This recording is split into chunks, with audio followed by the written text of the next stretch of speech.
What is happening to the United States? Part 2 of 2.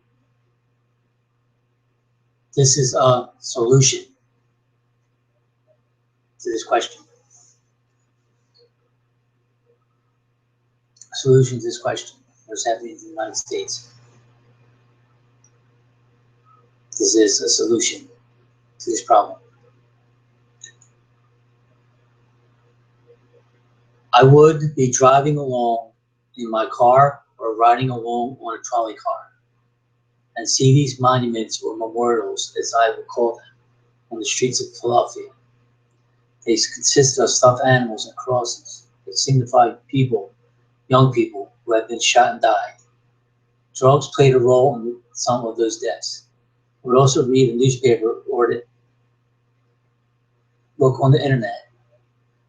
I would see on television and hear on the radio of somebody dying by gunshot or a knife. I would even find out about a little child being gunned down by a drive-by shooting. I would hear of gang wars, drug wars, people who were killed by those wars. During those times, we had 2 incidents in front of our home. One young person, then another young person, who were both shot, but still remained alive after the shootings. Seeing of one of those monuments or hearing of one death by gunshot or because of drugs should at the very least get your attention, get you sad, and get you angry. It should make you want to do something about it. You should want to change the situation, but how is one to go about doing so? It is a very difficult question to answer, and many are afraid to want to ask that question. What can we do about it? One may not even care to ask that question, considering their fear. To ask of them for help in doing something about it can be futile. There are others who just go out. There are others who just go about their business. As for myself, I just began to pray, Lord, what can we do to change these things that are happening? That was the only thing that I could do, or one can do at that time. Another time I sat down on the 36th trolley at 73rd Street and Elmwood Avenue, and by the time we were only a few blocks up the street, 2 ladies had sat down in front of me.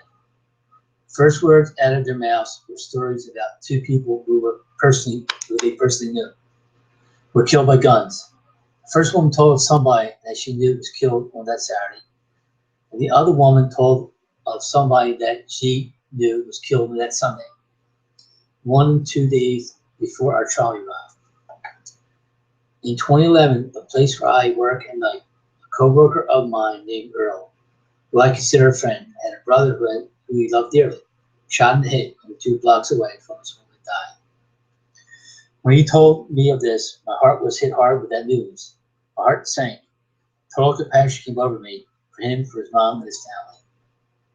7 summers ago in 2009, now this is the summer of 2016, so this will be 8 summers ago, I received an answer from the Lord. We again experienced some of the very same circumstances, this time in front of our neighbors' front doorsteps, Steve and Regina Young, and John Paul Krabchak in his home, that others around the city of Philadelphia had experienced. That summer in front of Steve and Regina's home, someone was shot and killed by 2 men that were waiting for him to come out of the house around the corner. We heard that he came back from Florida. They knew that he was in this house at that time. He came out, they ran after him with their guns shooting him, and he died. What comes to mind immediately, it was over illegal drugs. It did come out that it was over illegal drugs. Another incident that summer happened in Elmwood Park, located between Buist Avenue and Dix Avenues, and between 71st and 72nd Streets. A young African man was shot and killed as he sat with 2 friends on the park bench. The 2 others ran and got away. The shooter wanted the man's money. It may have been so that he can obtain drugs.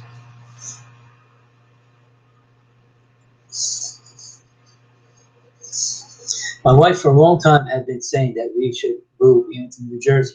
But I said no, the Lord will protect us. After what happened in front of Steve and Regina's house, Steve said that he and his wife and family will move. But later he said no. He will not be intimidated. He said that we will stay. Eugene supported.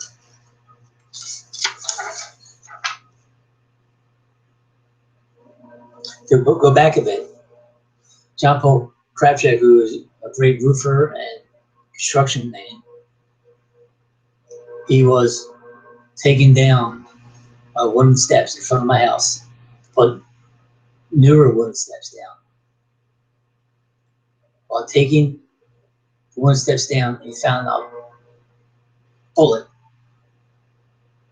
lodged in one of those steps.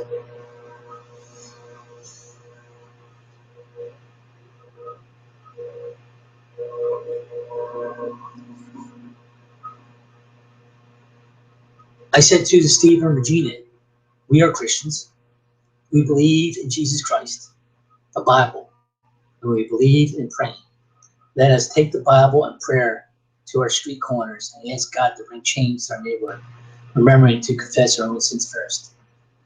We use as the basis for our going out to our street corners the scripture taken from the Bible, 2 Chronicles chapter 7, verse 14.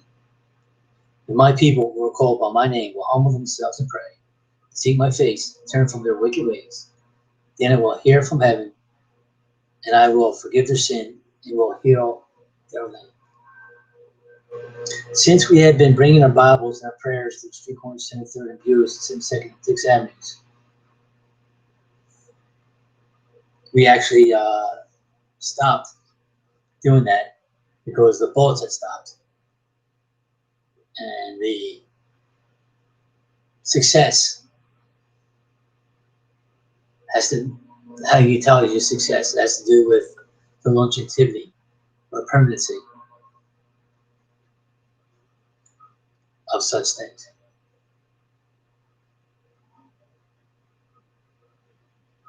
Since we have been bringing our Bibles and our prayers to the street corners of 73rd and Buick and 2nd and 6th Avenues, we believe we can say that there has not been one gunshot on our street since. Our very own personal comfort levels have risen as far as gunshots are concerned.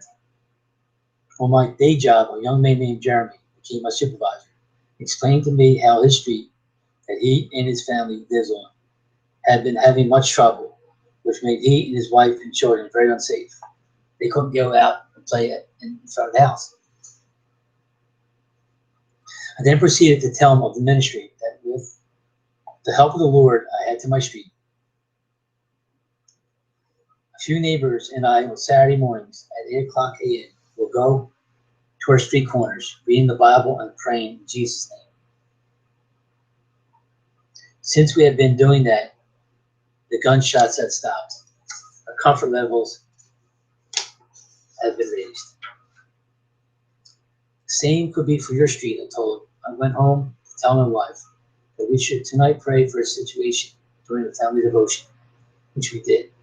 I also told my wife to pray about a situation during the prayer meeting she was attending that night. I told Jeremy that we prayed, and since doing so, he said that on the street, his family feels much safer and could go out and play in front of his house. There are obviously very many stories such as these in and around the city of Philadelphia and around the country, almost anywhere you live. Somebody has to stand up, step up, and sound the battle cry. Somebody has to stand up, step up, and sound the battle cry.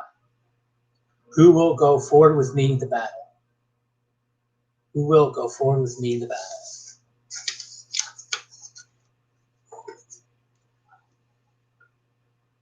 I will be speaking to you again.